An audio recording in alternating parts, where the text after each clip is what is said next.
Primeira vez a gente vai fazer, então, a nossa cobertura oficial sobre o Oscar 2018. Muita emoção neste momento. Eu acho que chegamos num nível de profissionalismo que eu nunca esperei. Aqui a gente vai falar só da categoria melhor filme, porque é muita coisa e ninguém quer ouvir um podcast de 200 horas. Dos melhores filmes indicados, eu assisti O Destino de uma Nação, eu assisti o Corra, eu assisti o Lady Bird, assisti A Forma d'Água e 3 Anúncios para o Crime. Tu, Gui? Eu assisti Dunkirk, The Post, Forma d'Água e Corra. Qual que tu assistiu, Yuri? Eu ainda não assisti 2 de melhor documentário, o resto tudo eu assisti. Então, pelo menos alguém viu tudo aqui, né?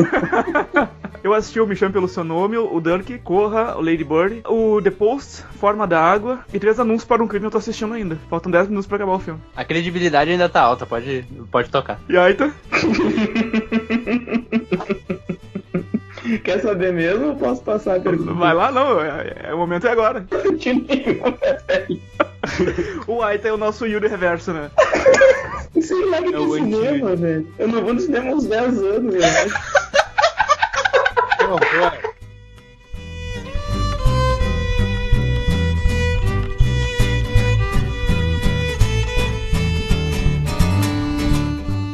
Tá, vamos lá. Vamos começar então comentar pelo primeiro filme da lista, que é o Me Chame Pelo Seu Nome.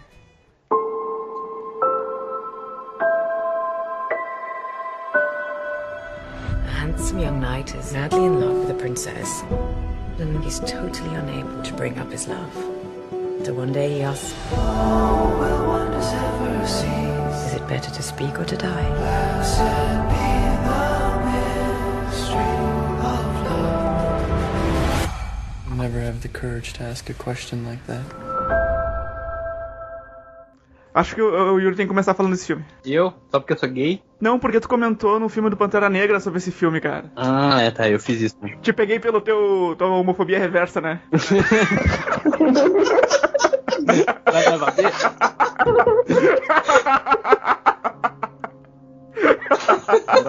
Não vi essa vindo?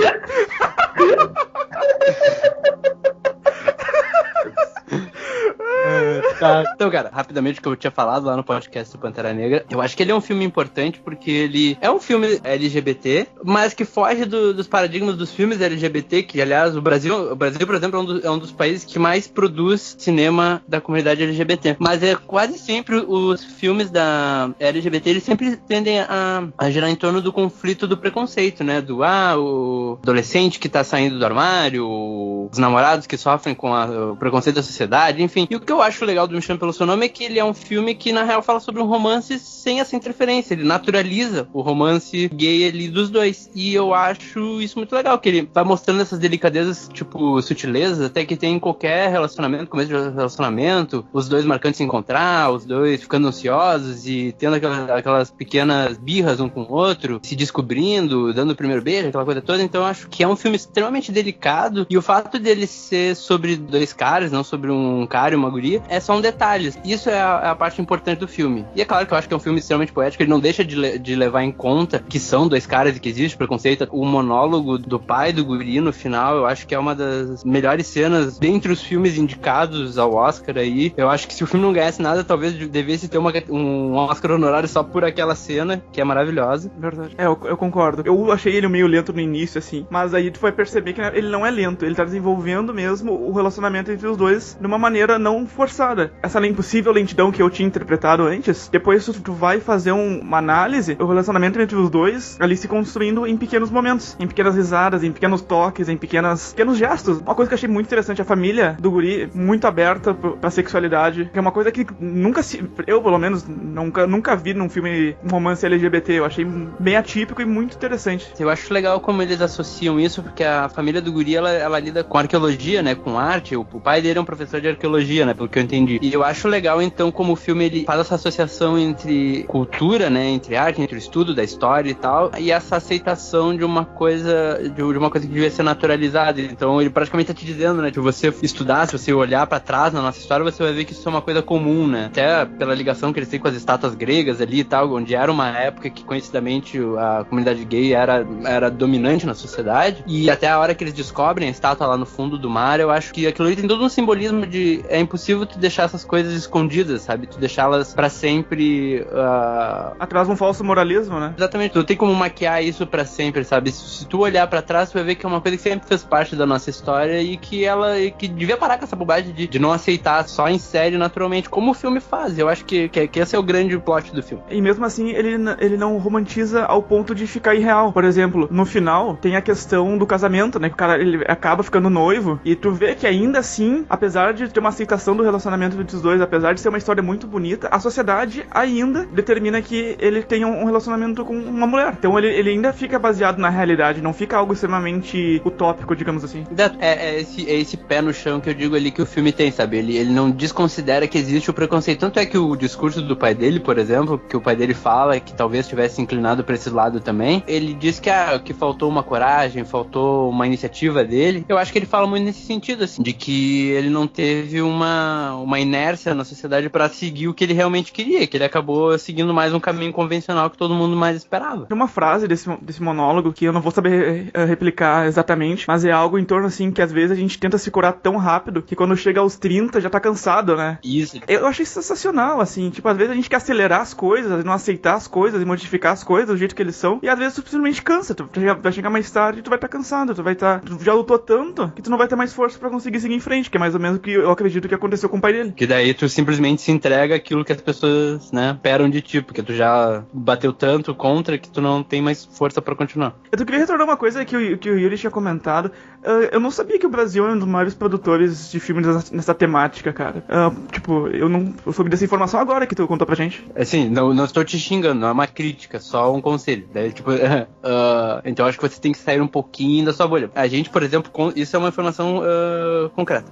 A gente tem o maior número de festivais voltados pro cinema LGBT de todo o mundo. Nenhum país como o Brasil tem tantos festivais de cinema, estaduais, regionais ou até a nível nacional, voltados especificamente pra temática LGBT. E agora tá terminando hoje, inclusive, o Festival de Cinema de Berlim, que é o segundo maior festival de cinema do mundo. E eles têm uma mostra paralela que é só de filmes LGBT, que se chama o TED Award. E os 3 filmes premiados são brasileiros. Os 3 filmes premiados esse ano foram brasileiros. Um deles, inclusive, é aqui de Porto Alegre. É o Tinta Bruta, que são 2 realizadores aqui de Porto Alegre. O Márcio Relon e o Felipe Mazenbaca, que fizeram o A Beira-Mar também, que tá no Netflix, inclusive. Eu queria só dizer que eu não vivo numa bolha, tá, cara? O senhor me ofendeu. Eu só gosto de filme com explosão, entendeu? Essa é a minha regra que tem que ter. Michael Bay, cara. O filme é bom, mas não é um Transformer. Tá, agora isso aqui vai virar um choque de cultura. Se tivesse um filme de romance dos Transformers, só estávamos lá, cara. Eu ia ver, Rogerinho. Qual é a chance dele ganhar o Oscar de melhor filme, na tua opinião? Qual? Me Chame Pelo Seu Nome? Isso, Me Chame Pelo Seu Nome. Não, Transformers. O filme de romance do filme de romance do Transformers. Eu acho que o do Transformers tem mais chance. O Me Chame Pelo Seu Nome, ele teve uma época em que ele com certeza ganharia o Oscar de melhor filme. Foi uma época que ele tava passando nos festivais, ele tava mais em voga, né? Depois outros filmes vieram e tiveram seu momento, pagaram o momento do Me Chame Pelo Seu Nome. Ele tem grandes chances, eu acho que ele com certeza vai ganhar, já é quase certo, o de Oscar de melhor roteiro adaptado. Eu acho que esse Oscar é dele, mas melhor filme, ele vai ter que disputar forte aí com 3 Anúncios para um Crime e o A Forma d'Água, que eu acho. Que são os outros 2 que estão batendo de frente com ele. Eu queria ouvir a opinião do Aita. Sobre o quê? Sobre o filme, o que tu achou do pôster do filme, Aita? Não, eu sabe que eu acessei aqui a rede mundial de computadores agora. Eu achei bem interessante esse filme. Ele me lembrou aquele filme brasileiro, também tem a mesma temática, né? Hoje Eu Quero Voltar Sozinho, né? Que é brasileiro e também relata essa temática LGBT de um jovem que se descobre, se apaixona por algum colega de escola e se descobre homossexual. E daí tem toda essa questão de falar com a família e de que os amigos sabem, a família não, e a família aceita. É bem parecido, eu acho. Essa temática LGBT, filme com temática LGBT, posso falar uma besteira gigante agora, mas tem sempre um roteiro muito parecido, né? Geralmente é um jovem que se descobre e vive o tabu de contar pra família, a família não vai aceitar, e é um amor impossível. Justamente esse Me Chame Pelo Seu Nome, ele dá uma mudada bem considerável em relação a isso. isso. É bem diferente do que os clichêsão, assim, de... De novo, a gente tá pegando filmes mainstream, assim, LGBT, né? Como eu disse, o cinema LGBT, ele, assim como qualquer... É que a gente tá fazendo um recorte aqui do cinema, não existe o cinema LGBT, né? A gente faz o recorte porque existe essa temática que é importante, assim como existe o cinema negritude, o cinema da mulher, enfim. É um recorte que a gente faz porque ele é necessário. Em si não é um plot, né? Um filme ser LGBT não é um plot válido, né? Tu bota lá qual é o gênero do filme, ele é LGBT. Mas, então, ele transita em vários gêneros. Eu já vi filmes de suspense, eu já vi filmes de já vi filmes de ação, enfim, filmes de todos os gêneros dentro da temática LGBT. Yuri, até no ano passado a gente teve o filme o Moonlight, que superficialmente falava sobre a temática LGBT também, né? Cara, não digo que superficialmente, eu digo que ele é totalmente sobre LGBT, ele só era bastante sutil, ele era um filme muito mais sobre o personagem do que sobre o fato de ele ser gay, sabe? Ele é muito mais sobre um estudo de personagem do que um estudo da sexualidade do personagem. Sim, pelo menos pra mim, o que mais saltou os olhos foi a questão das drogas, da relação pai, mãe, filho e também do racismo, mas o tema também tá ali incluso, né? Exato, exatamente isso que eu digo, é um filme que ele fala sobre o estudo do personagem, o personagem ele tá incluso em várias áreas, ele é pobre, ele é da periferia, ele é com drogas e ele é gay, é uma das coisas sobre ele, né? Eu só vou defender do Me Chame Pelo Seu Nome, mas eu acho que ele devia ter indicado a ator coadjuvante, não só o Armie Hammer, que é o que faz o Oliver, o namorado do Hélio, do protagonista, mas o Michael Stuhlbarg, que faz o pai dele, que é um ator excelente, já foi indicado ao Oscar pelo Um Homem Sério, se eu não me engano, foi em 2010, 2011, que é dos irmãos Coen, e ele é um ótimo ator, fez aí a 3ª temporada do Fargo, ele tá no The Post, também que tá indicado, ele tá no A Forma d'Água, ele é um ator excelente, e é um cara camaleão, assim, que vira um personagem em cada filme, e ele, só por aquele monólogo, ele já merecia, tendo em vista que a Judi Dench aparece nos 5 minutos finais do Shakespeare Apaixonado, e ela ganhou o Oscar de atriz coadjuvante, eu acho que ele podia ganhar, pelo menos concorrer, ator coadjuvante aí, Chame Pelo Seu Nome. We are in the preliminary stage of one of the greatest battles in history. Mr. Winston Churchill, you have an enormous task ahead of you. Winston lacks judgment. He's a bully. We may have to replace him. All our forces are in Dunkirk. The Germans are pushing us into the sea. You have the full weight of the world on your shoulders. Are you not afraid? Most terribly. I speak to you for the first time as Prime Minister in a solemn hour for the life of our country. You ask, what is our policy? I say it is to wage war by sea, land and air with all our might. We shall never surrender! O que me chamou a atenção nesse filme do Destino de uma Nação é que ele fala sobre uma parte da Segunda Guerra Mundial, que sempre é uma história assim que rende vários livros, textos e filmes, e também porque ele é um recorte de uma época de um outro filme também, que era o Discurso do Rei, que se passa quase que na mesma época, e me fez ver esse filme por causa do Churchill, que eu acho que é um personagem muito importante da história, um personagem notório da Inglaterra, e também porque o Rei Bert, ele era um rei gago, né, que talvez vocês não possam perceber pela boa edição do Gustavo, eu sou ligeiramente gago, mas enfim, me fez um filme porque eu gosto muito desse personagem e também porque ele estava indicado como melhor ator do filme, e eu acredito sim que ele vai ganhar como melhor ator, porque ele tá muito bem, ele anda corcunda no filme todo, assim, ele faz uma voz grossa e tem uma maquiagem bastante pesada também nele, que eu acho que dificulta a atuação da pessoa, mas que o Gary Oldman fez com bastante carinho. Ele entra aí nesse hall de filmes que se passam nessa época da Segunda Guerra na Inglaterra, que se tu for juntar todos, provavelmente tu consegue reconstituir toda a Segunda Guerra na Inglaterra, porque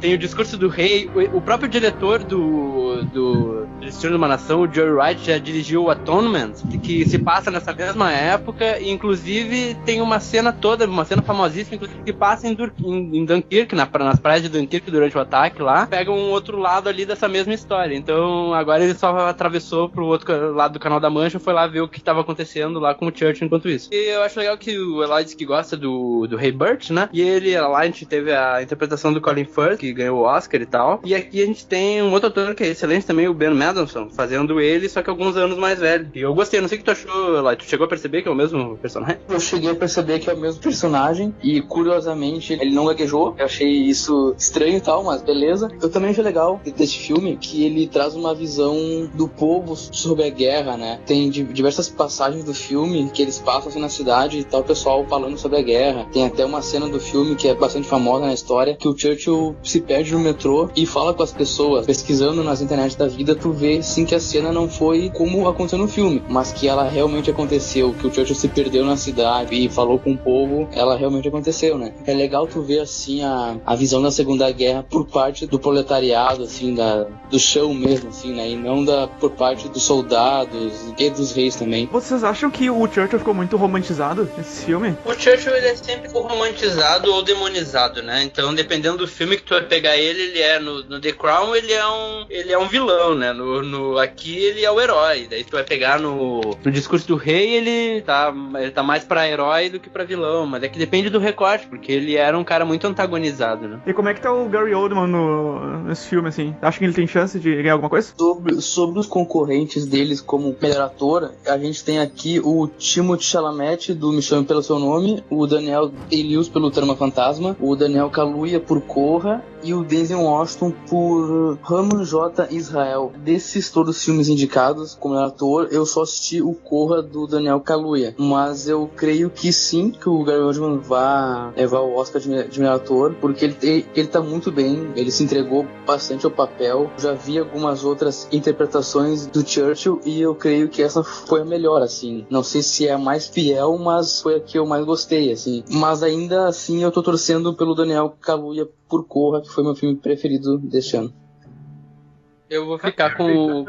vou botar... Gary Oldman nunca ganhou Oscar de melhor ator? Nunca ganhou nenhum Oscar, na real. Nenhum Oscar, bah. E eu acho que é mais por isso que ele vai ganhar do que por qualquer outra coisa. Complementando o que o Eloy disse, ele tá perfeito como Churchill. Se tu pegar alguma gravação de voz ou até em vídeo que tem de filmagens do Churchill, tu vai ver que ele tá perfeito na composição corporal e no vocal dele, ele seguiu a risca. Mas daí o Gary Oldman é conhecido por ser um ator camaleão, né? Um ator que completamente se entrega, entra fazendo papel e some dentro desses papéis. Ele já fez, não é a primeira figura histórica que ele faz, ele já fez várias outras, e mesmo quando não é uma figura histórica, ele tende a assumir dentro do personagem. Mas eu acho que ele vai ganhar mais pela carreira do que pelo Churchill em si. Se eu tivesse que votar em alguém esse ano dos indicados, eu ficaria com o Eloy também, com o Daniel Kaluuya pelo Corra, ou o Daniel Day-Lewis pelo Trama Fantasma, que eu acho que estão ótimos. Todos os indicados são ótimos, mas esses dois estão excepcionais. Ah não, Gary Oldman tem uma carreira maravilhosa, ele é muito bom, cara. Ele vai ser o nosso eterno Sirius Black, né? Comissário Gordon. E o Drácula. Drácula, foda. Entra aí no YouTube rapidinho e digita Gary Oldman Everyone. Ah, sim. Que é a cena mais famosa do Gary Oldman. Ele merece um Oscar por essa cena, entendeu? Se a carreira dele fosse resumida nessa cena, ele mereceria por essa cena. Agora eu queria voltar um pouco pro filme em relação à temática. Vocês não acham que tá cansativo já? Segunda Guerra. Não fica pesado. Sei lá, aqui a gente tem dois, né, cara? Tem o Dunkirk e o Destino de uma Nação. Você tem o Destino de uma Nação e o spin-off do Destino de uma Nação. Exatamente. Não tá, às vezes não cansam desse tipo de temática, cara. Eu canso, assim. Eu canso, mas é um tema legal, né, cara? Pode saturar um pouco, mas é um período histórico bem interessante, né? E tem várias histórias bem ricas, assim. Mas eu concordo. Contando histórias novas sobre a Segunda Guerra até hoje, né? Sim. Aí, tu que não assiste filme, cara, o que tu achou da Segunda Guerra Mundial? Cara, a Segunda Guerra Mundial foi uma luta muito boa contra o nazismo, que se não fosse o grande Churchill, nós estaríamos vivendo até hoje num regime de segregação causado por Hitler. É isso aí, cara, é isso aí. Eu não tenho muito, não posso discordar, né, cara? We shall defend our island whatever the cost may be. We shall fight on the beaches. We shall fight on the landing grounds. We shall fight in the fields and in the streets. We shall fight in the hills. We shall never surrender.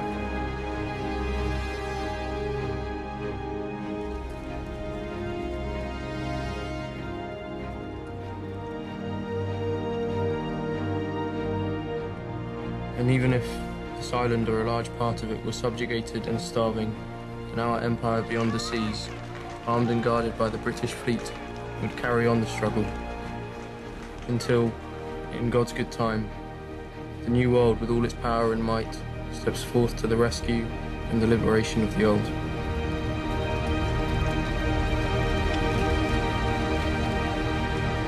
O Dunkirk, ele se passa mais um filme que se passa na Segunda Guerra, né, que conta a fuga daqueles soldados britânicos lá da ilha de Dunkirk, né, e é um filme dirigido pelo Christopher Nolan, que particularmente eu gosto bastante dos filmes dele, e muito mais do que a temática da Segunda Guerra, o que me fez assistir o filme foi a direção do Nolan. Eu não li muita coisa sobre o filme antes de assistir, então, como ele tinha essa temática de Segunda Guerra, e pelo trailer, ele parecia ser um pouco mais movimentado, digamos assim. Ele não foi exatamente o que eu esperava, mas mais porque eu não tinha muita noção, sabe? Eu achei ele um pouco parado, mas é um filme tenso, que ele te deixa tenso do início ao fim, e é um filme muito bom, bem legal, mas não acho que seja o melhor do Nolan, mas é um filme ótimo, assim. É o filme mais academia do Nolan. Pode ser. É o filme que ele fez mais sob medida, assim, pra ganhar prêmio, né? Porque ele sempre concorre a vários prêmios e ele nunca ganha nada. Quer dizer, os filmes dele ganham, mas ele em si não ganha nada. Sim. Talvez por isso que não tenha me agradado tanto, assim, porque normalmente filmes feitos para o Oscar, assim, eles são legais, são bons, mas nunca é um filme que eu fico assim, nossa, esse é o melhor filme que eu já vi. Nunca me desperta algo assim. Mas realmente, é um ótimo filme. Sim, eu me lembro que até o último momento, eu fui ver com um amigo meu e a gente ficou comentando que a gente ficou esperando até o último momento ter algum elemento de ficção científica. Ele ia meter alguma coisa de ficção científica no meio do filme, porque não é possível, sabe? É o Nolan, sabe? Ele não pode estar fazendo um filme assim tão pé no chão, sabe? O Tom Hardy era um ET, tá ligado? É, exato, o Tom Hardy vai falar com a máscara dele. Sai a máscara dele, sai umas guelgas, né? Ele vai voltar no tempo, na real, tá ligado? Eu tive um problema com esse filme, porque ele tenta mostrar 3 pontos de vista, né? Que é o céu, que é os pilotos lá do avião que tem o Tom Hardy, na terra, onde tu acompanha aqueles 2 soldados, e no mar, que tu acompanha o carinha lá tentando resgatar o pessoal da praia de Dunkirk. Só que como tu separa nesses 3 elementos, assim, eu acabei não tendo muita empatia por nenhum dos 3. Eu não fiquei nessa jornada junto com eles, assim. Eu, pelo menos, eu não tive esse sentimento. Então acabou que eu só fiquei acompanhando e não fiquei emocionalmente envolvido. Eu tive um problema nessa hora. Ele não é um filme empático. Eu também não achei ele um filme empático, assim, em relação aos personagens. Ele realmente é um filme muito mais de atmosfera, né? De tu entrar naquele clima de tensão ali. Mas realmente é difícil tu te associar com qualquer uma das figuras, né? Até porque o Tom Hardy tá com máscara o tempo todo, então tu nem vê muito o rosto dele. Os outros 2 lá, eles estão naquela situação ali, meio filho da puta, na praia. O pessoal do mar, que seria o que mais aparece, assim, o mais empático. Eles ainda estão tentando salvar os outros que estão ali, que eles pegam no meio do caminho. Eles não aparecem tanto, assim, pra gente comprar eles como protagonistas, né? Então, é um filme realmente sobre a situação, né? A situação é a protagonista, né? Não tem um personagem que seja o protagonista. Pouquíssimos diálogos também.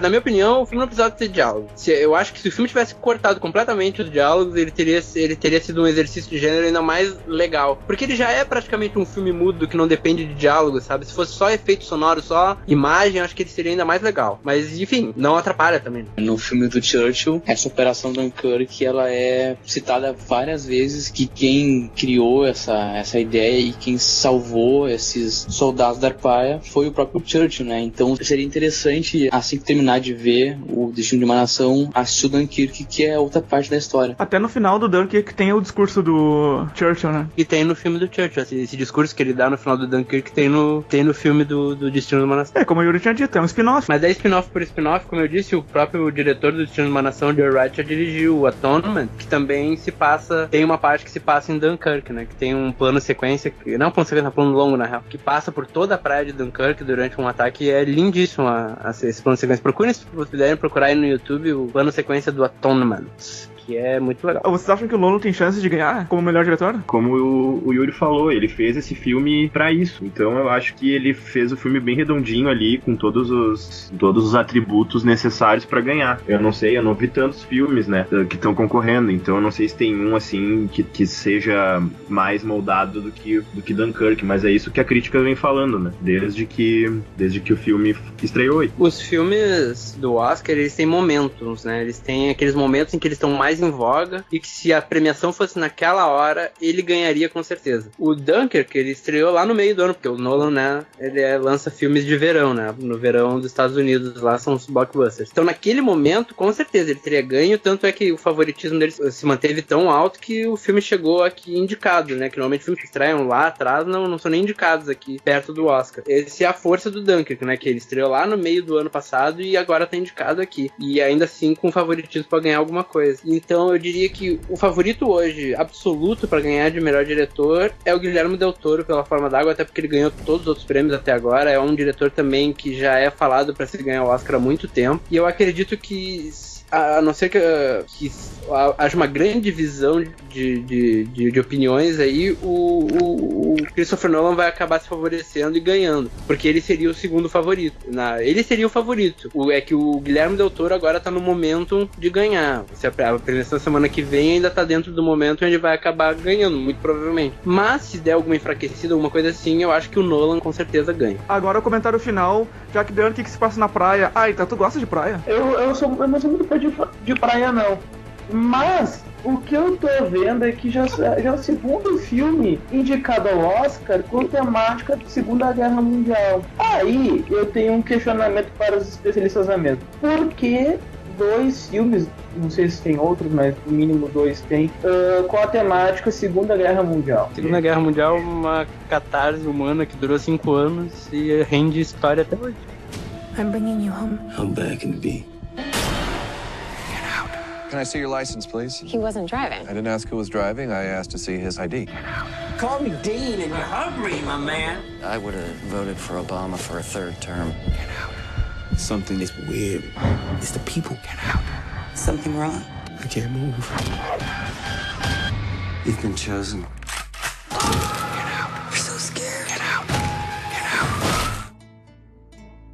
Maravilha, vamos para o próximo aí. Vamos lá. Que é um dos que eu mais gosto, que é o Corra. Resumindo o filme, é um cara negro que namora uma menina branca. Eles vão conhecer os pais da moça. O cara vai conhecer o pai da mulher. Chega lá, é uma casa gigantesca, alto padrão. E aí os caras estão tentando ser mega gentis. Aí tu descobre no final que eles são muito malucos, que eles pegam a mente de um e colocam no corpo de outra pessoa. Normalmente negros, porque eles têm quase que uma seita, quase como se fosse um fetiche deles, assim. Pela capacidade física.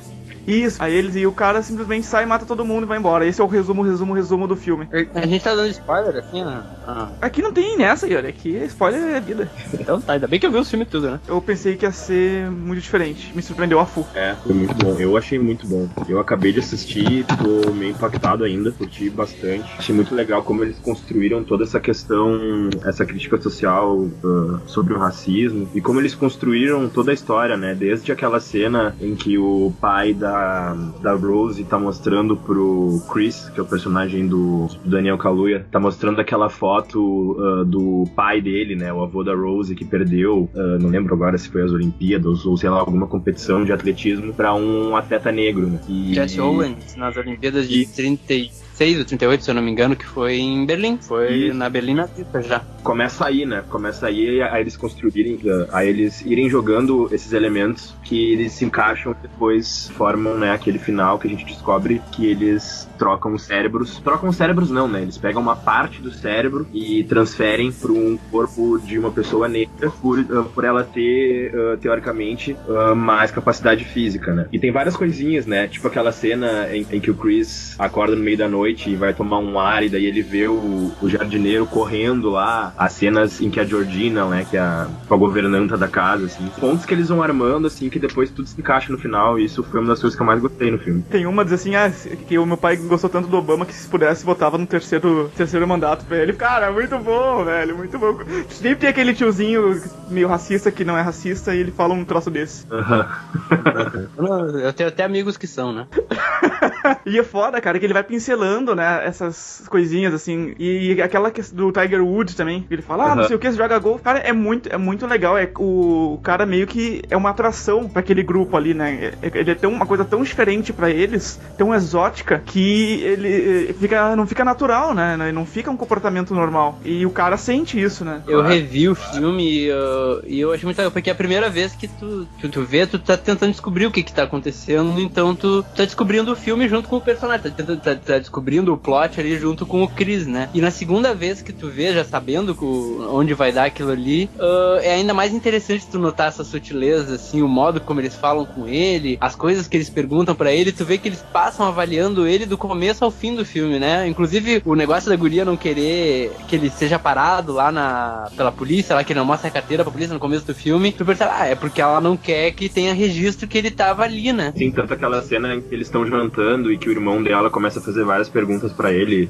sobre esportes e se ele gosta de MMA, e aí tenta, tipo, testar ele, assim. Naquele momento tu só pensa que, sei lá, o irmão dela é meio maluco, assim, né, meio doido, mas aí depois tu vê que tudo tem um propósito, né, nada é por acaso ali. Claro, ele tava perguntando pra ele até porque tu não sabe se algum dos caras não ia querer usar o corpo dele pra mandingo, né, porque é aquela que aparece, vocês viram o Django Livre, né, que tem aquele esporte que eles faziam com os escravos, né, botavam um pra lutar contra o outro e apostavam quem ia ganhar, que era uma briga de galo, né. Ali no final do filme, foi uma coisa que eu queria que o cara tivesse fudido, eu queria que ele tivesse morrido, se tivesse um policial e matado ele. Eu acho que seria mais impactante do que aquela cena do amigo dele salvando ele. Mas eu acho legal aquela cena, porque tem um estereótipo aí do negro no cinema de Hollywood, que é o cara engraçado, né? E eu acho legal como eles pegam o cara engraçado, que normalmente se dá mal nos filmes, somente nos filmes de terror, e ele é o cara engraçado, negro, e que salva ele, né? Que é o tempo todo mundo zoa ele, que ele vai lá e tenta contar que, eu tô fazendo escravo sexual do meu amigo Chris. Eu concordei com ele, é isso, cara, é óbvio que sim, meu, os caras têm tesão por negão, é por isso que tô pegando o cara, eu tava concordando com ele, velho. E é ele que salva o Chris no final. Agora eu queria comentar, tipo, uma coisa que eu acho, daí dentro desse contexto todo, uma coisa que eu acho muito legal, e que eu acho fantástica sobre o Corra, tá aqui nessa discussão, é que o Corra, ele é um filme ele é um filme de terror, mas ele também não é um filme de terror convencional, ele é um filme de terror com pitadas de humor, né? E com uma grande crítica, o terror, historicamente, ele tá sempre ligado a alguma crítica social, sabe? Ele nasceu como crítica social, o gênero de terror. Corra resgata isso, ainda é um filme de terror com pitadas de humor, então esse é um filme estranho pra caralho, assim, pro gosto das grandes audiências, e ainda assim ele é um filme que tá aqui concorrendo, sabe? Que é um filme que estreou lá no meio do ano também não deveria ter essa força toda pra chegar até aqui, então eu acho incrível que um filme como o Corra esteja aqui indicado e ainda pelo menos seja favorito, pelo menos na categoria de roteiro original, que ele é favorito pra ganhar, e eu espero que ele ganhe, porque é muito merecido. A gente já tinha falado um pouco sobre o Daniel Kaluuya no cast do Pantera Negra, né, que eu acho que muito desse filme ser bom vai um pouco do carisma desse ator e desse personagem que ele fez no filme, né, porque ele tem os olhos, assim, muito expressivos, e quando ele arregala o olho, assim, tu tem uma noção do, sei lá, do medo que ele tá sentindo, ou da angústia, sabe? Quando ele cai naquele êxtase, eu acho, naquele transe que ele entra, ele abre assim os olhos de tal forma que tu fica, meu Deus, o que tá acontecendo com essa pessoa? Daí começa a bater uma angústia em mim, porque eu tô vendo ele caindo em transe, daí a mulher tá ali falando pra ele pensar nisso, naquilo, daí ele tem algumas alucinações também. Ele consegue ser a gente no filme, sabe? Eu me coloquei no lugar dele, porque eu fiquei agoniado com aquela situação dele, e eu queria ver ele sair dali. Eu acho que muito de eu estar torcendo pra ele ser o melhor ator e também melhor filme vai muito por causa do Daniel Kaluuya. Uma das coisas assim que faz um filme de terror funcionar é a gente se identificar com o protagonista ou com o personagem que a gente tá seguindo, porque a gente tende a se colocar no lugar deles, tentar nos convencer se convencer de que naquela situação a gente sobreviveria ou a gente conseguiria passar por aquilo tal como o personagem normalmente passa, enfim. É essencial que no filme de terror a gente compre o personagem principal. E aqui eu acho que o Jordan Peele, que é o diretor e autor do roteiro do filme, ele deixa essa tarefa completamente pro ator, pro Daniel Kaluuya nos convencer a seguir ele. E é totalmente mérito do ator que a gente compre o Chris e siga ele pelo resto do filme. Ele é um ator que a gente até comentou no cast do Pantera, que ele é sutil, né? Ele não é um ator de grandes discursos, ele não sai falando, até se vocês viram aquele episódio do Black Mirror que ele também não é um ator eloquente, assim, mas ele gosta da sutileza dele, tá no olhar, realmente, como tu falou, ela tá no modo como ele fala. Eu gosto muito, por isso que ele é o meu favorito ao prêmio. Se eu tivesse que indicar alguém, seria ele, com certeza. Aita, se tu pudesse, tu votaria no Obama? Gosto do Obama, até assistir, falando em cultura cinematográfica, eu assisti a entrevista do David Letterman com o Obama, disponível numa plataforma on demand que existe aí na internet. E foi muito bom, eu gosto do Obama, eu gosto muito do Obama. If you want to read it, we can go down to the public library. I want to read it in bed. That's something that rich people do. We're not rich people. I'm applying to New York colleges. What about terrorism? Don't be a Republican. If you're tired, we can sit down. I'm not tired. You were dragging your feet. You are so infuriating. Please stop yelling. I'm not yelling. Oh, it's perfect. Do you love it? She has a big heart, your mom. Lady Bird, é hora de voar. Por que tem tem sempre ter um subtítulo, cara, pra esses filmes assim? Que Moonlight, sob a luz do luar. La La Land, cantando estações. Porque o SBT manda. Esse é um filme, na verdade, muito simples, a sua história em si.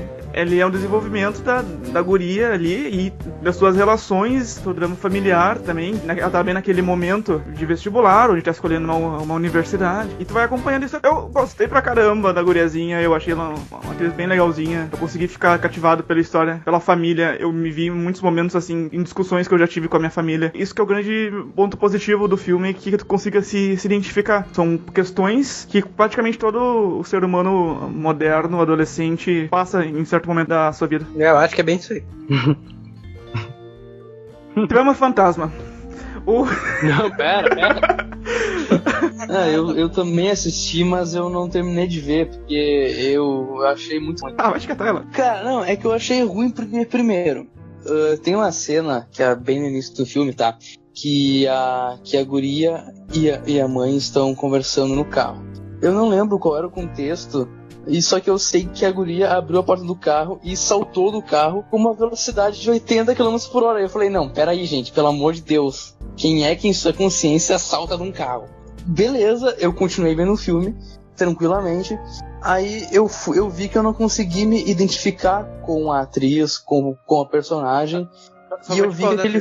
Tu já continua falando, mas tu entende que a ideia dela saltar do carro é justamente de ser uma coisa completamente implausível, né? Que ela faz aquilo pra chocar a mãe dela justamente porque ninguém mais faria, né? Sim, eu entendo completamente, só que já me tirou um pouco do filme a partir desse momento, mas beleza. Eu continuei vendo o filme. Mas Eloy, eu vou falar como o ateuzinho chato. Cara, eu faria a mesma coisa se fosse pra aquela escola. Entendeu? Se eu tivesse que... Não, porque ela pula e mostra toda a rotina escolar dela. Aquilo é o inferno, cara. É o inferno.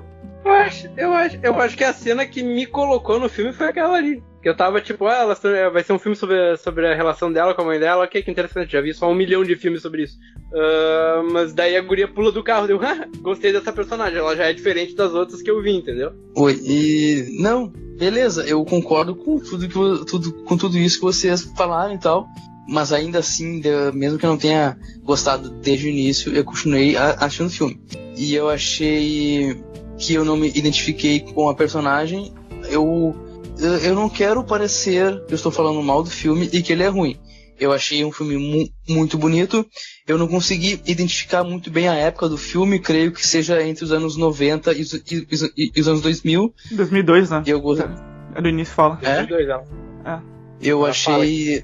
Esse filme, ele me lembrou bastante aquele filme de terror também, que agora me faltou o nome e que o Yuri vai ter que me ajudar, que é o It Follows. Nossa, qual é a conexão com o It Follows? Que a fotografia eu achei muito igual e a cidade eu achei muito igual. Entendi. Eu posso estar falando merda, mas enfim, quando eu assisti esse filme, eu me lembrei do It Follows porque a cidade era parecida e a fotografia também muito parecida. Talvez por ser uma cidade de interior, que eles filmavam sempre com o sol assim lá ao fundo, com uma luminosidade baixa, e talvez por isso que me lembrou. Mas eu achei um filme, eu estou fazendo aspas com os dedos, um filme de mulherzinha, porque mostra assim a evolução de uma adolescente, da relação da mãe com a filha. Eu diria que é um boyhood feminino. Assim, eu não vou dizer que você está errado, talvez você esteja errado no modo de se expressar, mas não está errado na sua análise. Eu acho que essa é a proposta do filme. A proposta do filme é realmente contar essa história de um amadurecimento de uma adolescente de um ponto de vista inteiramente feminino. Acho que todo o charme, todo o buzz em volta do filme, o fato dele estar indicado ao Oscar, inclusive, é por causa disso. É porque ele é um filme sobre amadurecimento de um ponto de vista feminino, que é uma coisa muito rara em Hollywood, né? Ainda mais porque ele é dirigido, escrito por uma mulher, a Greta Gerwig, tá indicada a melhor a diretora. E eu acho que esse é o charme do filme, é ele ser contado a partir do ponto de vista de uma mulher, sobre o amadurecimento de uma mulher. Não sei se vocês lembram desse ator, o ator que ela começa a namorar ali, o primeiro, foi indicado ao Oscar de ator coadjuvante ano passado pelo Manchester à beira-mar. Ele não é o mesmo do 3 Anúncios para um Crime? Ou não? Tô confundido. Sim. O filho? É sim. O filho da Frances McDormand, né? Aham. É sim, tava confundindo com o cara que põe os anúncios pra ela, mas não. Não, o filho dela, né? É. Aliás, o cara que põe os anúncios pra mulher no 3 Anúncios para um Crime é o irmão da mulher que sequestra o cara no Corra. Isso, exatamente, o irmão da guria no Corra. E é o Banshee do X-Men First Class. Isso. Altas referências aí, Botecando também é cultura.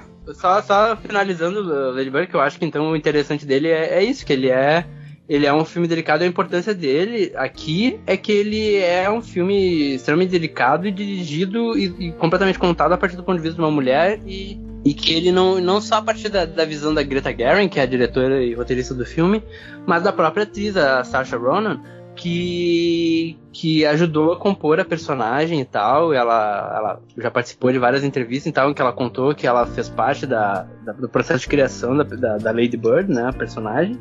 E não é a primeira vez que ela é indicada ao Oscar. Essa atriz já é bem famosinha. Ela fez o Um Olhar do Paraíso, ela fez Hannah, ela fez Brooklyn, que foi indicada acho que ano passado, ano retrasado, também a melhor atriz. Ela é uma baita atriz também. E ela fez, nenhuma grande referência pra ela fez A Hospedeira, que é baseado no livro da Stephenie Meyer, mas enfim. Aita! Oi. Qual é que é o teu pássaro favorito?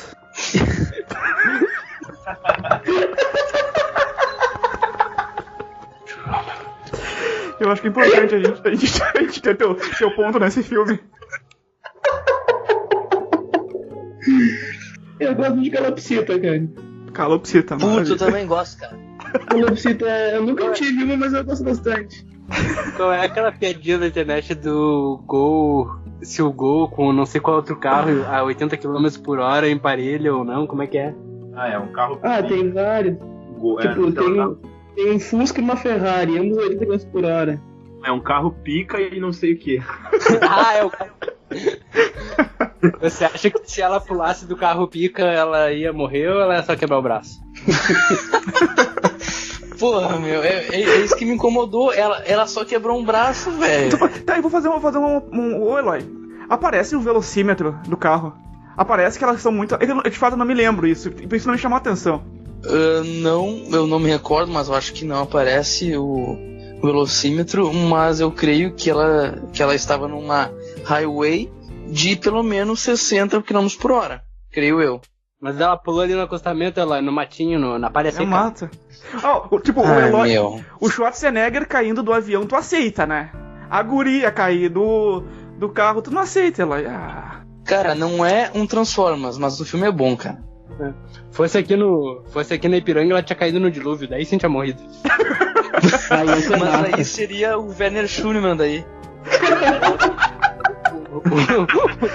Daí o resto do filme ia se passar na UTI da Santa Casa ali.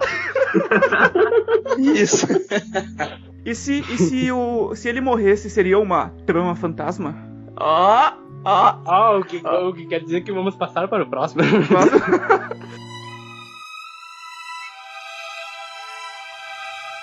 Reynolds has made my dreams come true. And I have given him what he desires most in return. And what's that? Every piece of me. He's a very demanding man, isn't he? Must be quite a challenge to be with him. Yes. Maybe he is the most demanding man.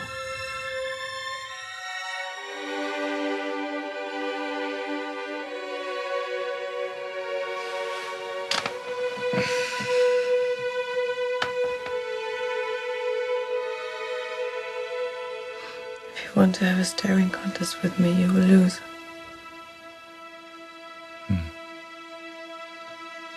Ô Yuri, explica pro Aito o que é o trama fantasma, Yuri. Vamos lá. Meu, acho que o mais importante antes de qualquer coisa sobre o Trama Fantasma é que ele é um filme do Paul Thomas Anderson, que é um diretor aclamadíssimo que fez Magnolia, fez Boogie Nights, fez Sangue Negro, Embriagado. Cara, ele fez... Ele é responsável pelo maior feito da história de Hollywood, que é ter feito o Adam Sandler atuar.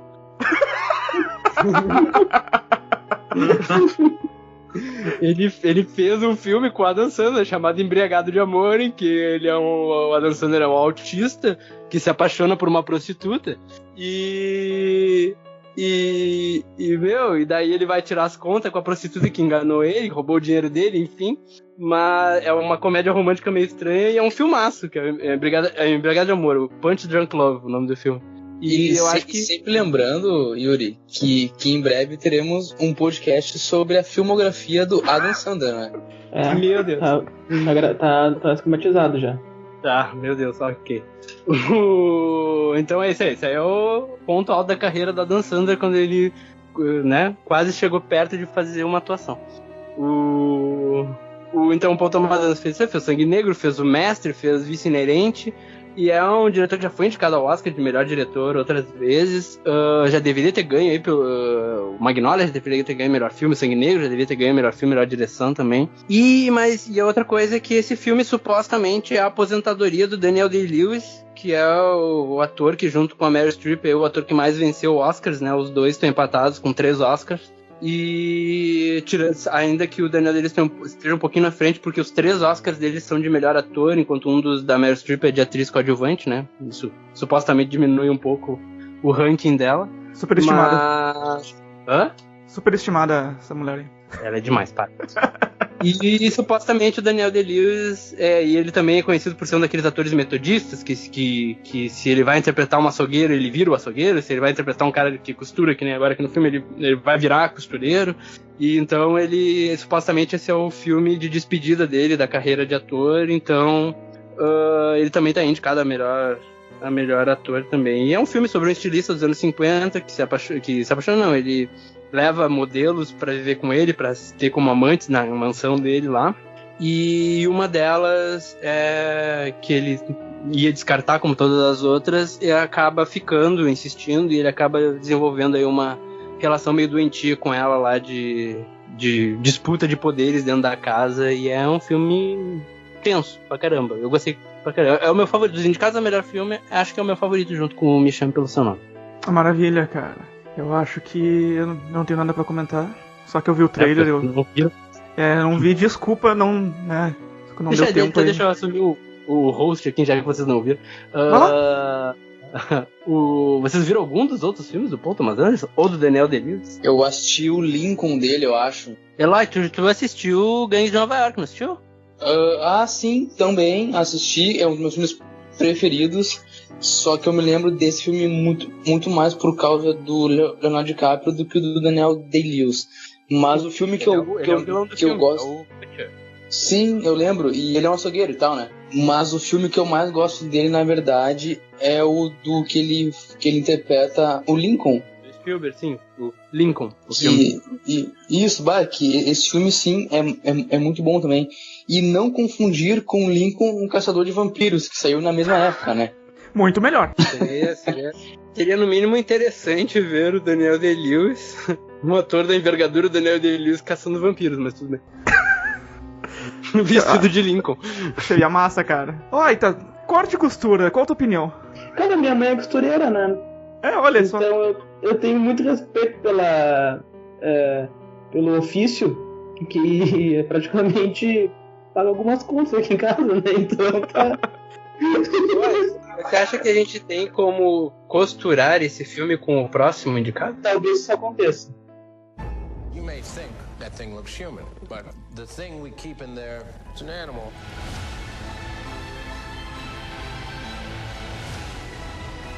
I can either save him or let him die. Whatever this thing is, you need it. So, you just tell me what to do.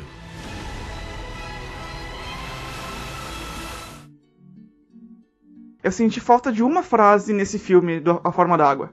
I will find him! Essa é uma referência pra poucos. Cara, ninguém pegou referência além do Yuri? Eu não. Eu não. Super Man of Steel! O ator que faz o vilão da Forma d'Água é o mesmo que faz o Zod, né? Ah, eu sabia que conhecia ele de algum lugar. Ele é o Zod? Caralho, é mesmo. I will find him! Mas falando sério, assim, ele levanta grandes questionamentos acerca da zoofilia, né? Se zoofilia... Zoofilia... Esse é o tema do filme. Eu aposto que quando o Guilherme Del Toro escreveu o filme, ele tava pensando nisso. Exatamente. Tu viu esse filme, né, Gui? Vi hoje também. O que tu achou dele? Cara, assim, eu gostei, eu gosto do Guilherme Del Toro. Não é muito o meu tipo de filme, assim, é um filme um pouco mais romance, assim, eu não costumo ver filmes assim. Eu achei bem legal o monstro em si, dele. Eu só achei um pouco viajado o lance dele ter poderes, assim, que inclusive ele tem um poder... O fato dele ser um monstro aquático não é viajado. Quê? O fato dele ser um monstro aquático não é viajado. Não, mas eu acho que dá pra ir, entendeu? Até então o filme tava plausível. Aí começou a comer ovo, eu não curti, tá ligado? Não, mas inclusive ele tem um poder bastante... o bicho só vai comer ovo, né? Ele tem um poder bastante interessante, que acho que seria bastante útil pra algumas pessoas, que ele faz crescer cabelo em pessoas que são carecas, né? Isso aí é incrível. Uma coisa que eu, né, enfim. Mas eu gostei. Os caras querendo usar ele pra botar num foguete. Olha a aplicação comercial que o bicho podia ter. Porra. Não, mas ô Gui, tu falou que ele faz crescer cabelo? Sim. Olha aí, Aita. Quê? Não, mas eu vou raspar. Eu vou raspar a cabeça. Tá bom. Enfim, eu achei legal a dinâmica dele com a personagem principal, esqueci o nome dela, não sei o que, Exposito. Despacito. Alguém ia falar, eu tinha certeza, cara. Achei bem interessante como eles criaram a relação deles pelo fato dela ser muda e dela nunca ter vivido assim uma história de amor de verdade, né, e ter se identificado com um monstro aquático, né, que conseguia se comunicar com ela, que gostava da companhia dela. E como essa relação foi construída ao longo do filme, né? Assim, acho que não foi algo gratuito e tal. Então, eu achei isso bem interessante e achei o filme legal, assim. Como não é um filme... Oi, diga. Tá falando disso já pra pegar no teu coisa, deixa eu te perguntar. Não achou interessante, por exemplo, como o vilão do filme ali, o Michael Shannon, o Strickland, se não me engano é o nome dele, ele é um cara, né, que ele é branco, ele é hétero, ele é religioso, ele é militar, ele tem todo aquele negócio que ele é, ali na década de 60, onde o filme se passa, ele é o garoto propaganda do American Way of Life, né? E tu não achou engraçado como ele, sendo o vilão do filme, as pessoas com quem o monstro se identifica ou que ele ganha como amigos, são todas pessoas que pertencem a alguma minoria oprimida, justamente por esse American Way of Life. Por exemplo, nós temos uma negra imigrante, nós temos uma muda, né, que se encaixa não só como mulher, mas também na deficiência física, nós temos um homossexual, né, nós temos toda essa categoria de minorias que se unem ali para ajudar um outro pária. Sim. Isso é bastante interessante. Eu não tinha prestado atenção nisso, assim, nesse ponto. É realmente bastante interessante como eles usam isso, né?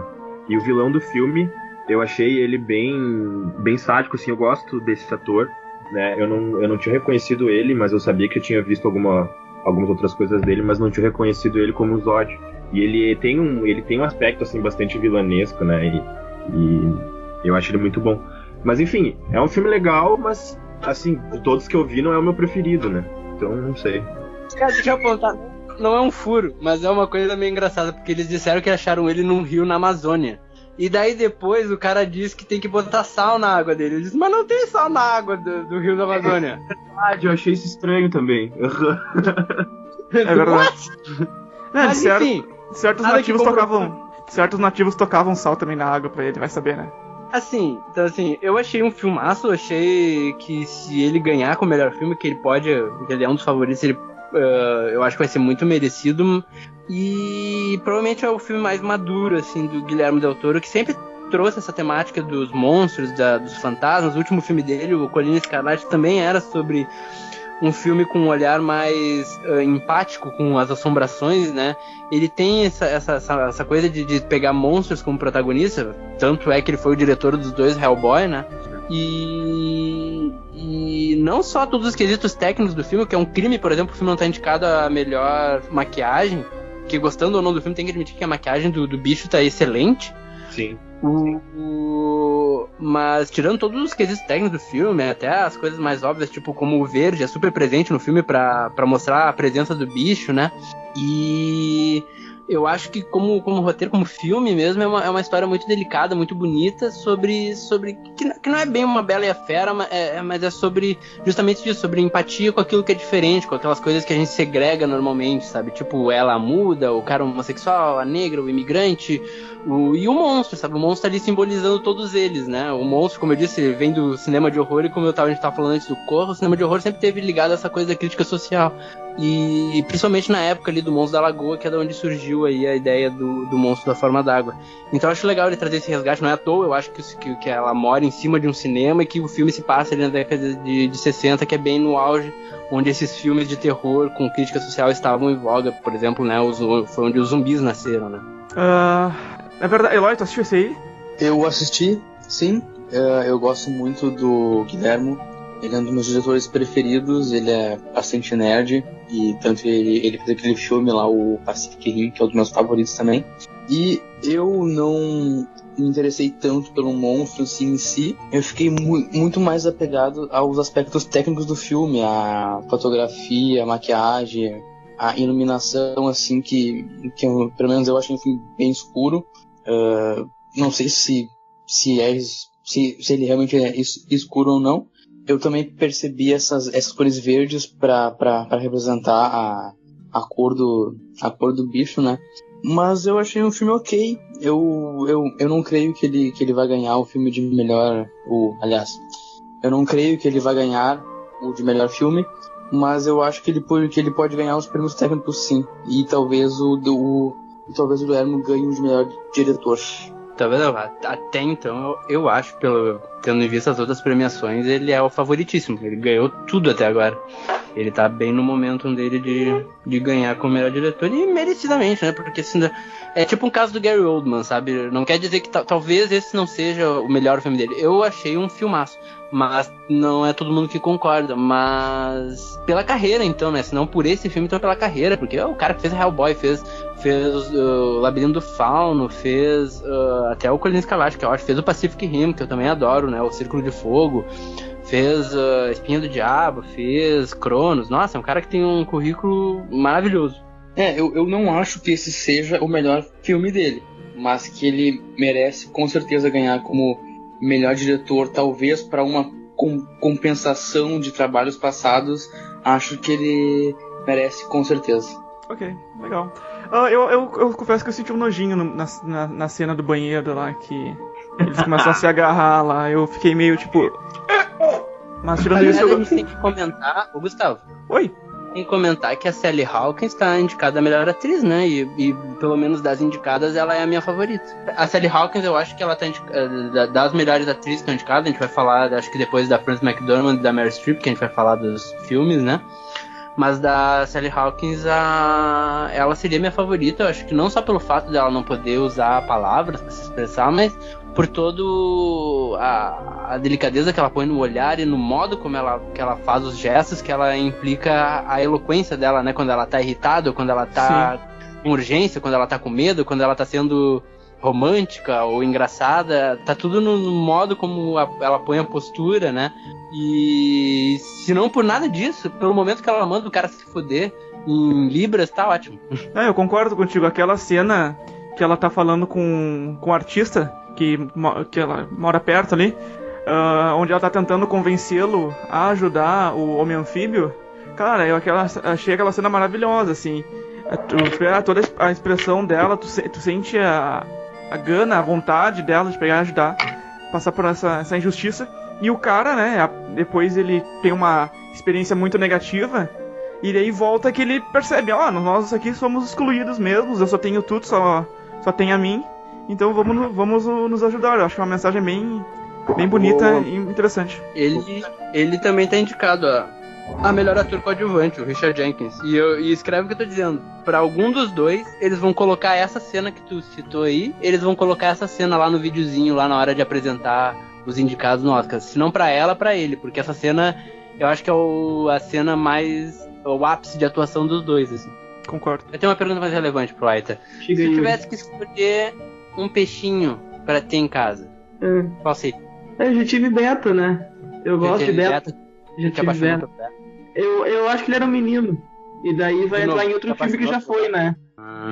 Que daí vai entrar em outro filme que já foi falado aqui.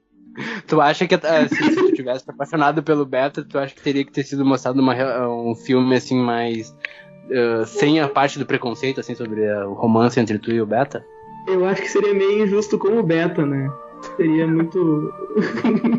Caralho. O amor entre...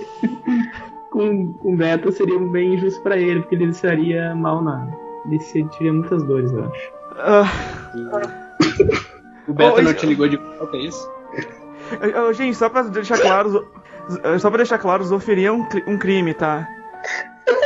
E aí qualquer coisa, se você ver alguém praticando zoofilia, coloque 3 anúncios para um crime. Porra! Você pode fazer 3 anúncios para esse crime no The Post. Nada como um advogado no cast, né? Eu tinha pulado o The Post, ninguém me falou nada. Olha só, eu ia passar direto, assim. O filme sobre jornalismo, o único que eu manjo sem ter visto, tu quer pular? Para um pouquinho. Desculpa. Aita, fala pra nós o que é ser jornalista, Aita. Eu não sou ainda. Do you have the papers? Not yet. Oh gosh, because you know the position that would put me in. You know, we have language in the prospectus. Yeah, I know that the bankers can change their mind. And I know what is at stake. You know, the only couple I knew that both Kennedy and LBJ wanted to socialize with was you and your husband, and you owned the damn paper. But that's the way things worked. Politicians and the press, they trusted each other so they could go to the same dinner party and drink cocktails and tell jokes while there was a war raging in Vietnam. I don't know what we're talking about. I'm not protecting Lyndon. No, you got his former Secretary of Defense, Robert McNamara, the man who commissioned this study. He's one of about a dozen party guests out on your patio. I'm not protecting any of them. I'm protecting the paper. The Post, cara. Filme aí sobre jornalismo e sobre como a imprensa americana, o quarto poder, é essencial para a democracia e a funcionalidade do controle dos poderes. Não. É sobre como a imprensa norte-americana salvou o mundo. No último minuto. Exatamente, cara. Steven Spielberg, Meryl Streep, Tom Hanks, Sarah Paulson. Não tem como ser ruim esse filme. Isso é jornalismo. É a melhor profissão do mundo. Assim, falando sério, eu sou fãzaço do Spielberg, mas eu acho que o Spielberg não fazia um filme bom há uns 10 anos. E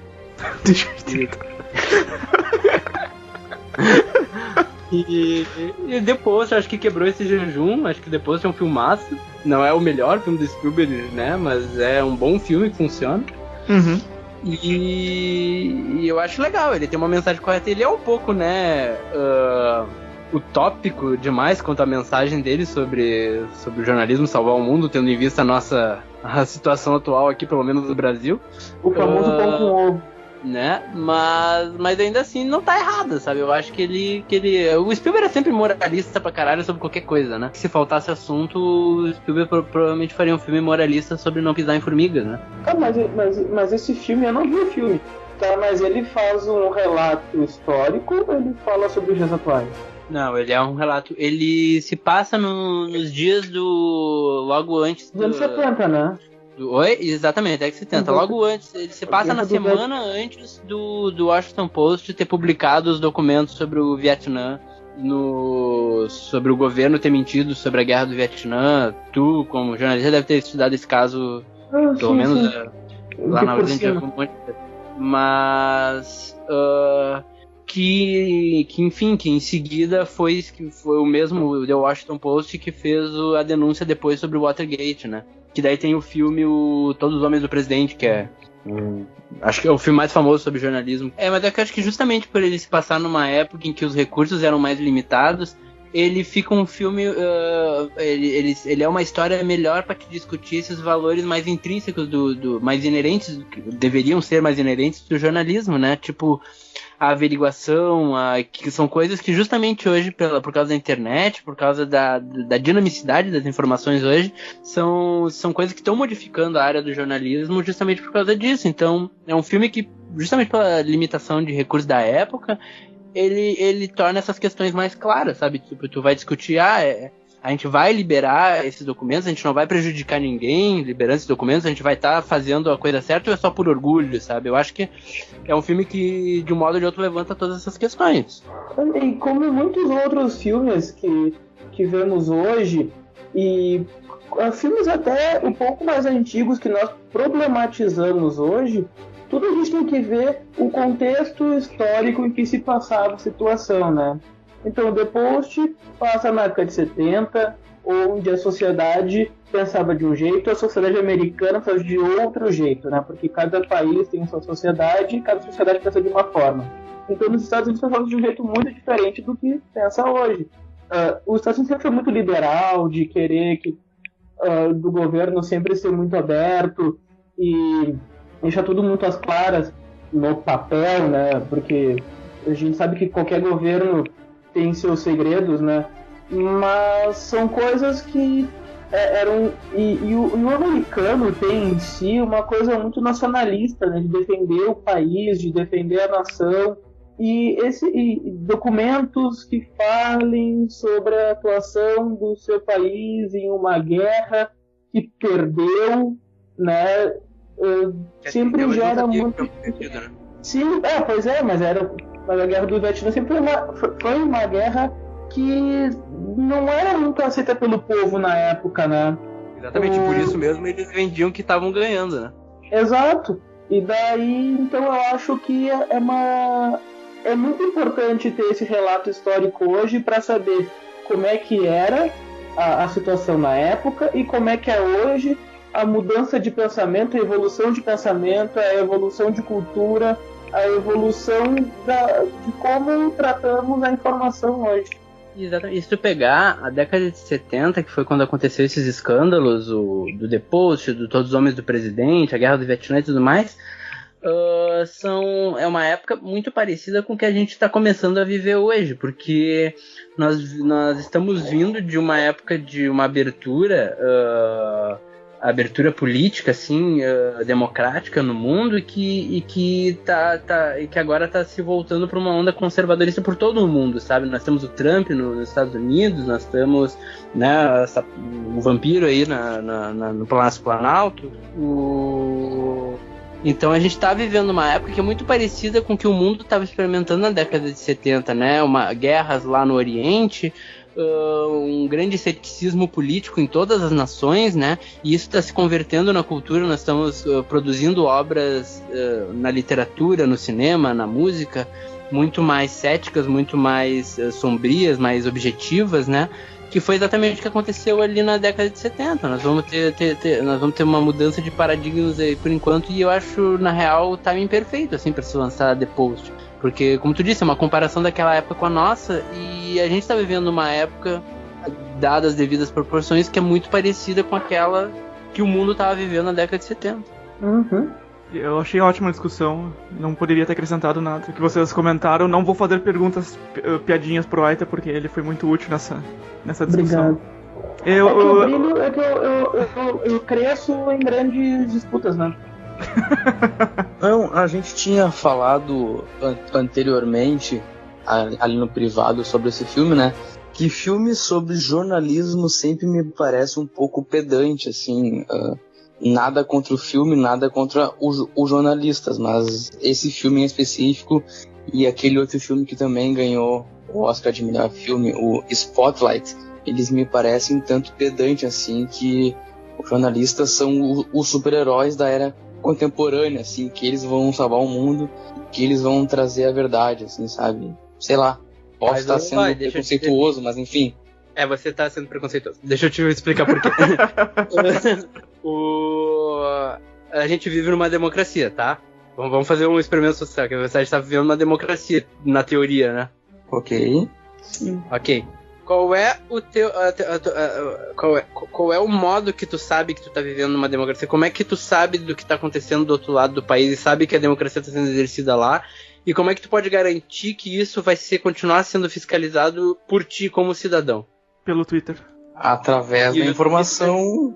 Facebook. Da informação, que hoje a gente consegue pela internet e tal, mas a informação com credibilidade, com uma pessoa, ela vem do jornalismo, entendeu? O jornalismo, ele nasce praticamente junto com essa ideia de democracia no mundo, sabe? Se tu vai pegar uma análise da história do jornalismo, a ideia de se criar... ninguém teve essa ideia, vamos criar o jornalismo, né? Mas o jornalismo, ele nasce naturalmente junto com essa abertura democrática, porque se vê que é uma ferramenta necessária para o povo ter controle sobre o que está acontecendo no lugar onde ele vive, entendeu? É o modo de ter notícia, de saber o que está acontecendo. Então, existe esse idealismo de que sem o jornalismo, ou sem o... não botando então o nome de jornalismo, mas sem o acesso à informação, você não tem como garantir que a democracia está sendo exercida, entendeu? O cidadão não tem como garantir que a democracia está sendo exercida. Então, eu acho que hoje... eu sei que é pedante, mas eu acho que hoje é muito importante a gente martelar isso. Principalmente nessa época em que está sendo... o jornalista sofrendo muito com a censura. Não só no Brasil, mas no mundo inteiro. Porque a gente está sofrendo uma onda conservadora. A gente sabe que o conservadorismo, querendo ou não, quem apoia ou não apoia, independente... eles vão ser contra a vasta divulgação de informação, porque eles sabem que isso gera um controle da população e a população não vai querer que certas coisas aconteçam. Então eu acho que é importante que se tenha esse discurso, mais pedante que seja, de vamos defender o acesso à informação, a livre informação, para não dar o nome de jornalismo, então. Beleza. Certo ponto eu concordo com o Eloy, assim, parece que eles, claro, tu vai falar de jornalismo, tu vai dar uma ênfase maior aos jornalistas em si, isso não tem como fugir, né, mas tem que entender também que é uma proposta diferente, mas que se tu pega numa audiência de fora que entende que existem outras formas e meios de manutenção da democracia que não dependem necessariamente, não estou dizendo que não seja importante, mas que o jornalismo não é a base fundamental da nossa democracia, como muitas vezes alguns filmes levam a entender. Tirando isso de consideração, filmes de jornalistas obviamente se dão um destaque maior. Que não é ruim, mas é a proposta, né? Qualquer filme sobre qualquer profissão dá destaque àquela profissão. Com certeza. Tem 1 milhão de filmes sobre advogado, todos eles se põem o advogado como a criatura suprema do universo. Tudo bandido, na verdade, né? Tudo bandido, eu gostava pra provar. What's the law on what you can and cannot say on a billboard? I'd do anything to catch your daughter's killer. I don't think those billboards is very fair. The police is too busy eating Krispy Kremes to solve actual crime. What's the matter with you? Saying that stuff on TV. Go, girl. There's a lot of good friends of the sheriff and they... You didn't drill a little hole in the dentist today, did you? Of course not. 3 anúncios para um crime. Esse filme que eu acabei de terminar de ver também, enquanto nós estávamos gravando o podcast. Estava terminando, já assisti a última meia hora. E eu achei ele sensacional. De todos, assim, que nós comentamos, de todos que estão aí na lista de indicados a melhores filmes de 2018, o 3 Anúncios para um Crime é o meu preferido.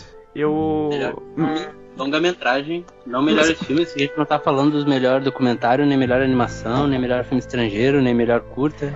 Yuri, o nosso público tem ideia de média de 13 anos, Yuri. Eu sei, mas então, melhor filme... Não, melhor filme. É o meu preferido dos concorrentes para melhor filme de 2018, longa-metragem, Oscar dos Estados Unidos. Academy Awards. Academy Awards, eu gostei... Eu gostei de todos os personagens, basicamente. Acho que todos são muito bem desenvolvidos. Tanto, eu acho que não tem dois lados claros. Eu acho que tu consegue ter empatia tanto com a mãe, tanto com os policiais. E tu consegue odiar o outro policial, aquele com a mesma intensidade. Depois só quer ter uma reviravolta, o cara tenta melhorar como pessoa e acaba tentando ajudar a mãe, mas eu acredito que ele é um dos filmes que mais me cativou e que mais mexeu emocionalmente comigo. Aquela cena do policial se matando, eu acho sensacional. E toda vez que ele começava uma leitura de carta, eu me emocionava. E porra, eu tô muito feliz que eu consegui ver esse filme. Eu gostei muito também desse filme. Eu acho que junto do Corra foi meu favorito. Se um desses dois ganhar como melhor filme, eu tô muito feliz. Gostei bastante de todas as atuações do filme. E creio que a atriz, que agora me faltou o nome, a Frances McDormand, eu creio que ela vai ganhar o prêmio, porque ela já ganhou também o prêmio como melhor atriz em uma premiação anterior ao Oscar. E também os atores, o Woody Harrelson e o Sam Rockwell estão muito bem também. E eu sou muito fã do Woody Harrelson. Pra mim, esse cara podia fazer muito mais filmes e séries que eu sempre vou procurar. Enfim, cara, esse filme ele traz uma mensagem muito legal, né?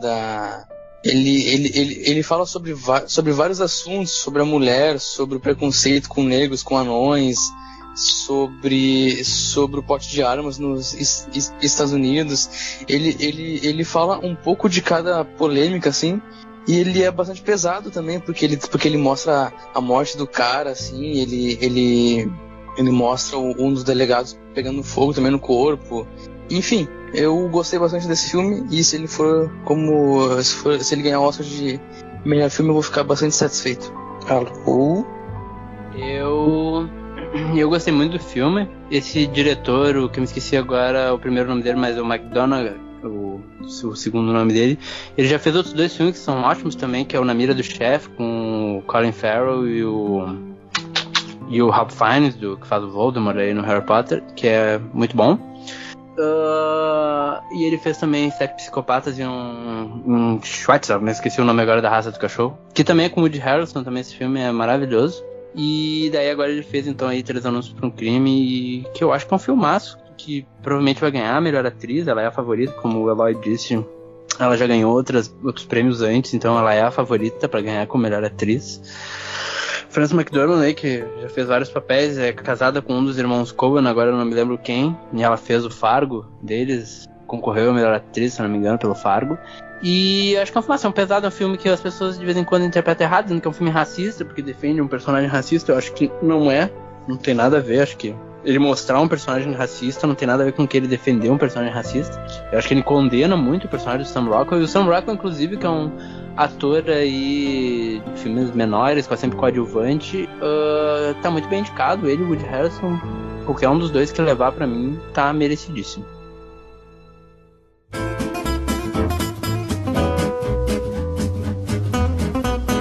Eu só queria fazer algumas menções honrosas, Gustavo. Não sei se ainda há tempo pra isso. Tempo nunca nos falta, né? Queria fazer umas menções honrosas ao filme Projeto Flórida, onde o William Dafoe tá muito bem, e não me surpreenderia se ele ganhasse o prêmio de ator coadjuvante. Também tem o Blade Runner 2049, ele foi indicado em diversas categorias de arte e fotografia, e eu não duvido que ganhe algumas, porque o filme é muito bonito. Tem também mereciam tá indicado a melhor filme, inclusive, são 2 filmaços. Sim, o Projeto Flórida é muito bom, cara, é um filme bem delicado, bem bonito de ver também. Tem duas animações que eu gostei de ver, que elas foram indicadas a melhor longa de animação, que é o Viva, a Vida é uma Festa, que é um filme muito bom, é uma baita animação. E também tem um filme de animação que é o Com Amor Van Gogh, que é uma homenagem ao pintor Van Gogh, né? É um filme deveras interessante também. E eu queria fazer uma menção também ao filme O Baby Driver, que ele tem uma edição de som muito boa e que eu creio que vai ganhar também.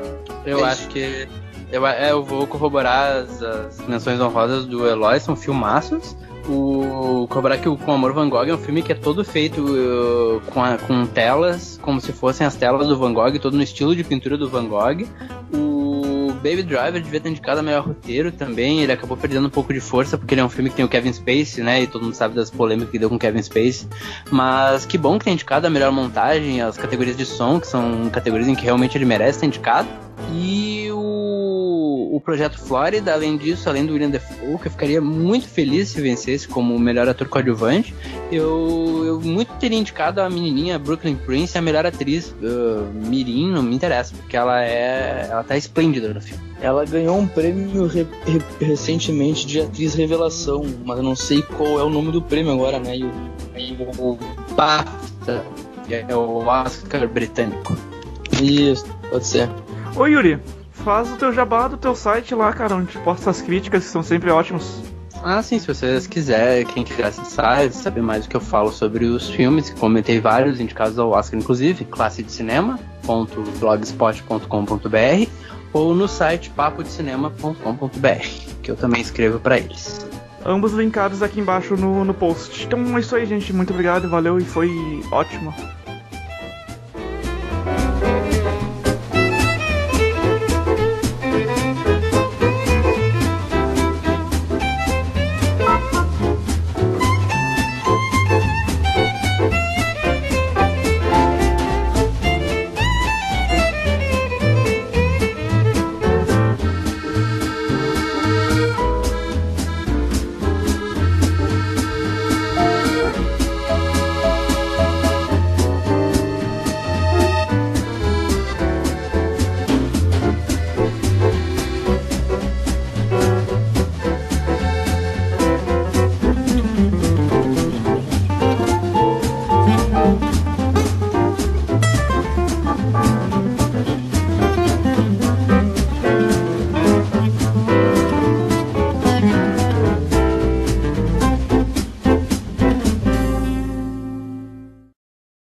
Aita, quantos anúncios... Digamos que tu tem um crime, tá? Quantos anúncios tu colocaria no teu jornal, assim? No meu jornal, nossa, mas eu faria uns 2 tweets, em cada Não, diz 3 anúncios para um crime. Ah, tá. Cara, eu faria alguns anúncios, né? Dependendo do crime que eu ia fazer. Tipo, quantos? Quantos o quê? Quantos anúncios? Só diz 3 anúncios para um crime. Completamente trolando a tua... Pelo amor de Deus. Eu tô tentando ter uma deixa bonitinha, assim, que eu já perdi na forma da água lá. Tá, então faz de novo. Tu tem que contar os anúncios de um crime que tu vai postar no teu jornal e tu perdeu 2 dedos de uma mão e só tem aquela mão. Quantos anúncios? Eu acho que 3. Eu acho que 3. 3. Tu nos leva ao nosso próximo filme. Aí, 3 anúncios para um crime, mano. Caralho, tá muito difícil, gente. Eu tô entendendo, pô.